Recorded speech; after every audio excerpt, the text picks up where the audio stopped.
Those who have access and control over which musical content reaches the largest portions of a population, they have a means to manipulate the subjective reality in which that population begins to view what is important and valuable.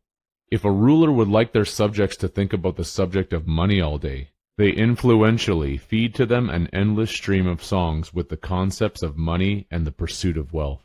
If the oligarchy would like the masses to think upon sex, they manipulate the promotion of content that gives them a countless array of music and videos containing overt sexual imagery and hidden innuendo. This furthermore creates a circular effect, since the musicians of the world are also exposed to this same content, and are thus prone to becoming influenced themselves and subject to having their own internal value systems altered, which leads to them writing more songs about money, sex, and other topics related to what they have subjectively been convinced to believe are seen as the most valuable and worthy aspects in life. Since there are more musicians writing about the same topics, this widens the pool of those who will be influenced by the same factors, and the effect is compounded towards the change in value systems of more and more people. The consequence becomes inevitable.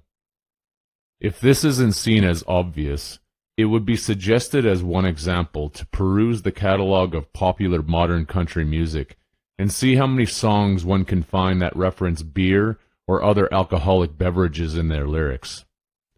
Alcohol is a tool of toxicity and inebriation, and has always been used by the ruling class to render its citizenry into a state of docility and malleable influence. It is not a mistake that recent governmental mandates forced gyms to close while liquor stores could stay open.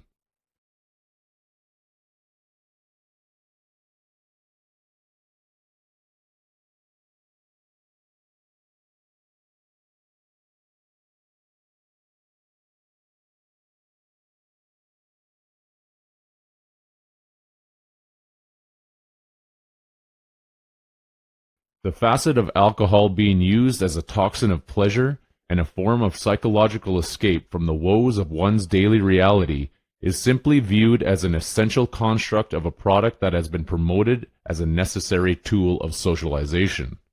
The extrinsic value of alcohol is often related to the intrinsic value of one's most cherished memories with friends, family, neighbors, and strangers. It may be pointed out by those who hold in high esteem the extrinsic value of alcoholic consumption that a life of strict sobriety could not offer such pleasurable intrinsic value. What does it matter if their value systems towards this product have been manipulated, if they have enjoyed the product and therefore its consequences? The inherent problem with this argument is that one's experience cannot be double-sided. One's value system creates the lens through which one views their reality, and this coerces one to move in certain lines of action. If one believes that the best way to have fun and enjoy life is with alcohol as their companion, then that is what will be pursued, and other methods will be seen as dead avenues that cannot possibly be as enriching. It could be asked, what is the value in a life of strict sobriety? The answer is quite obvious, since a sober individual always carries the potential to see things through a lens of clarity, while the inebriated one is consistently clouding their judgment. The intrinsic value is inherent, and sobriety gives one the insight to see and comprehend incredibly important details, such as how an excessive amount of musical and cinematic content towards promiscuity devalues the quality of intimate human relationships. That which is devalued is cheapened, until it eventually becomes worthless. There is an inflationary principle to individual qualities in life as well, and the lack of comprehension towards this often leads to a life that is squandered and traded off for shallow, evaporative pursuits instead of the search for essential meaning and substance.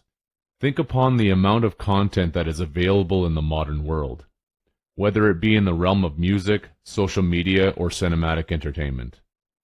The ease in which this content is accessed is unprecedented for the population of humans at large, but what is rarely considered is the effect that the content itself has upon the hearts and minds of the individuals who are consuming it.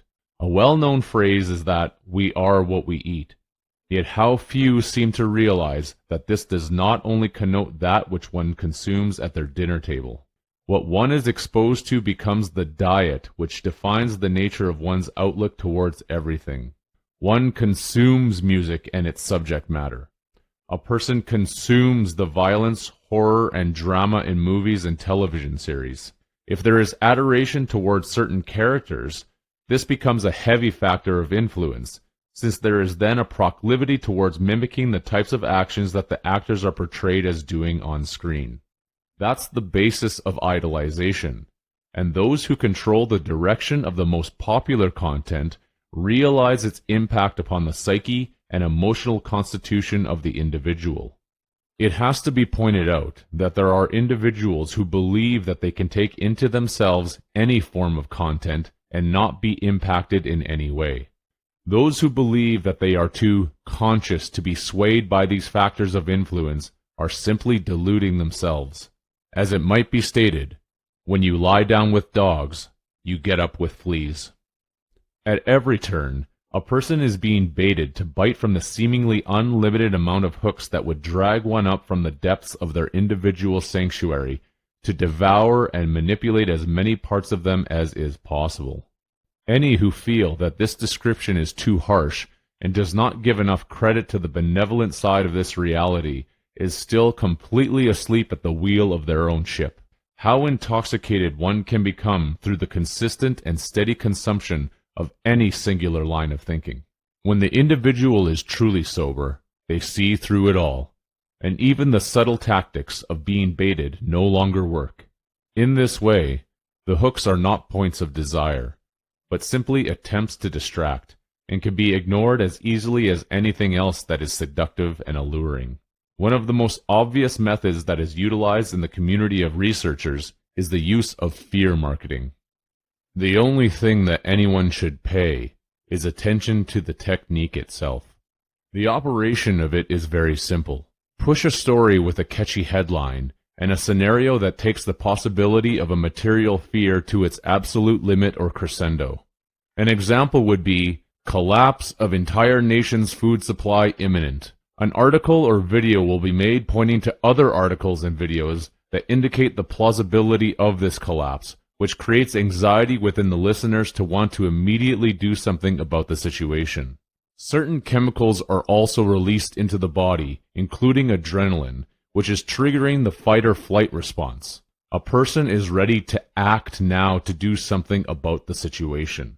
Of course, this is readily understood by those who have baited their victims, because directly after the headline presentation, and within the same article or video, the host will offer a solution to the imminent threat, which always involves buying a product from them that is related to the same issue they presented.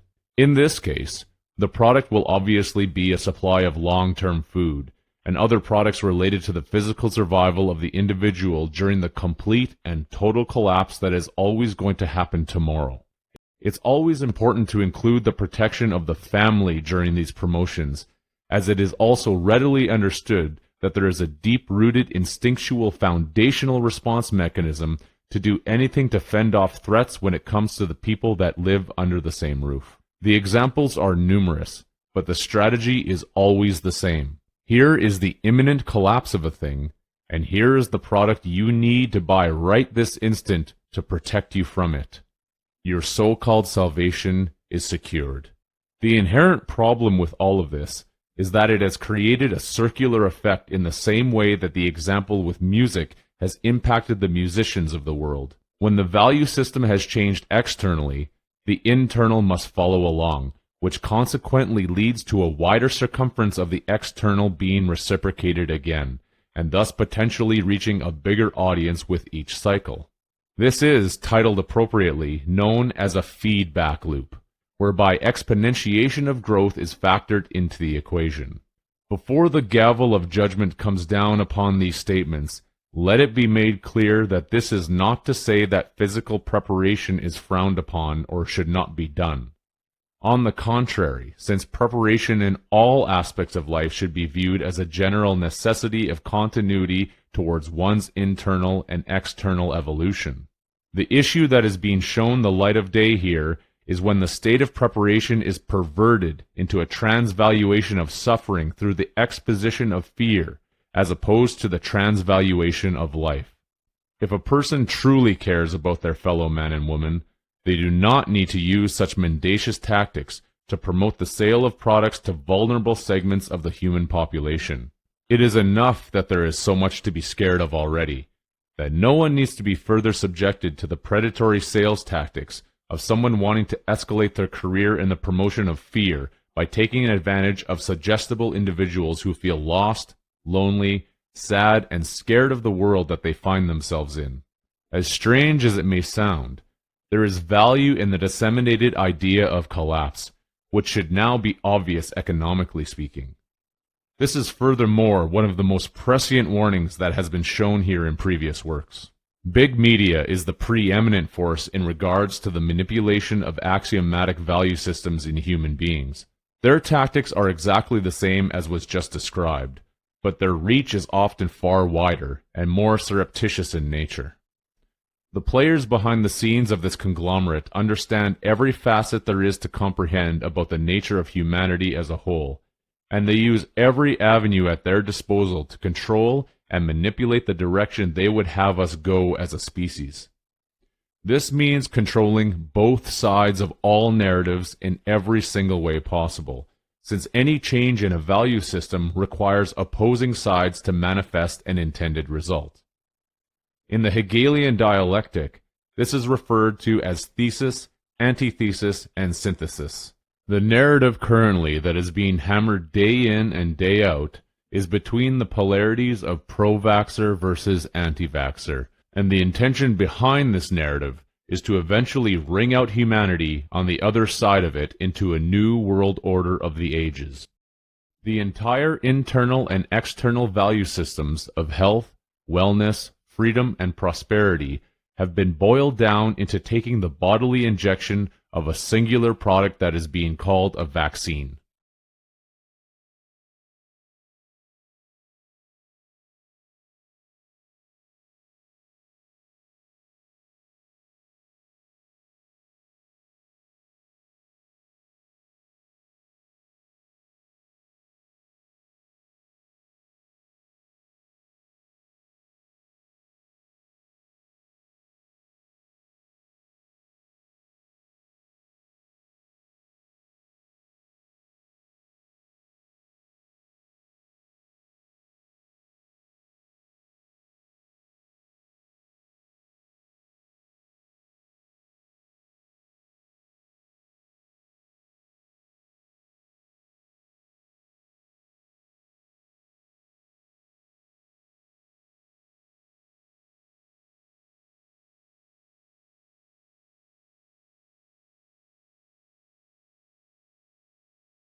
It is emphasized here again why sobriety is not only important, but essential. Psychological tactics are consistently utilized by big media and the tech conglomerates to funnel the value systems of the human population in singular directions, and one of the primary techniques that is utilized is to give their audiences aphoristic statements which often contain notes of condescension and hints of mockery. These maxims are simple and are repeated like religious mantras day after day, month after month. A blatant example is, anti-vaxxers are conspiracy theorists. More recently, one that is being trumpeted is, a conspiracy theorist is someone who does their own research.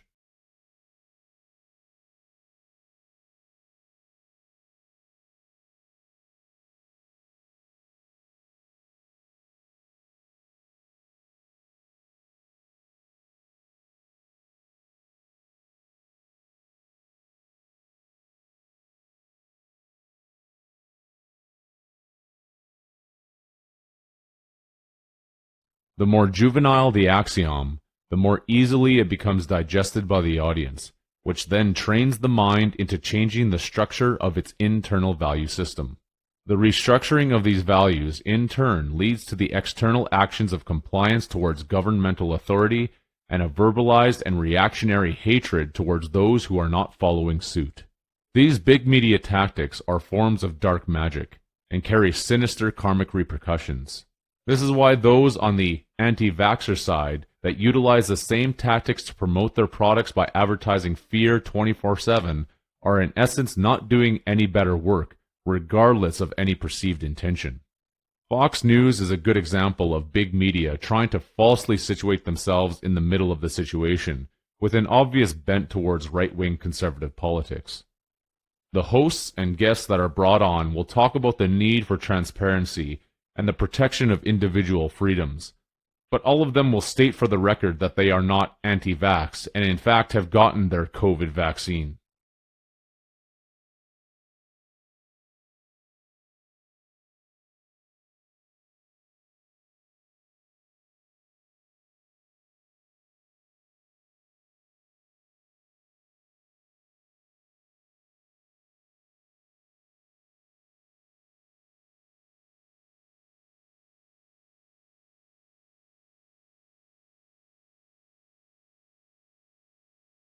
The subtlety and mendacious aspect of this tactic is obvious, since most of the people presented are highly educated, well-spoken, and successful individuals in society. So this puts the seed of doubt in individuals who have found their way to this content that may not trust the authorities in regards to this whole situation, along with the authoritative push towards injecting oneself with experimental pharmaceutical substances. The logic being eaten is that if all these intelligent and freedom-loving individuals have gotten the vaccine, then maybe I should too. It may be thought, perhaps there really is nothing to be concerned about. This is why the axiology of all value systems requires its thesis and antithesis. This has led to the comprehension that one finds out who their real friends are when the chips are down, so to speak. A person has the opportunity to realize who they truly are, not when things are easy, but only when they become difficult. This is the true litmus test. The equation of this is viewed in an observable trend taking place all around the world. Can one be against the current measures of discrimination and yet simultaneously be a participant in them in any capacity? The value of authenticity requires that one's thoughts, words, and actions must be in alignment with one another. When thoughts and actions are disjointed, this leads to a segregation of the individual, which becomes a manifest expression of disharmony. And in similitude to anything musical that is out of tune, the proper keys are not attained, and therefore the metaphorical and literal doors towards authenticity in life remain closed. The keys to heaven's gates are locked.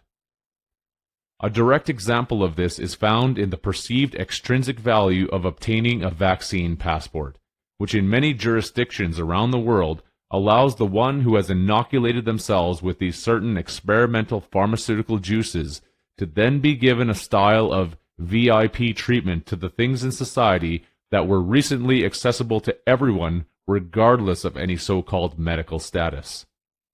The extrinsic value of obtaining the passport leads to the intrinsic value of pleasure through the enjoyment of public services, the ability to sit down in restaurants and pubs, go to the gym, salon, travel on airplanes, etc. Anything deemed as non-essential, and even in some places now, this has moved to the essential. Those who do not conform like cattle are ostracized and treated like pariah. Of course, it will be pointed out that at this moment, there are variations of these measures in different areas, but the pattern of the direction that this agenda is moving is blatantly obvious,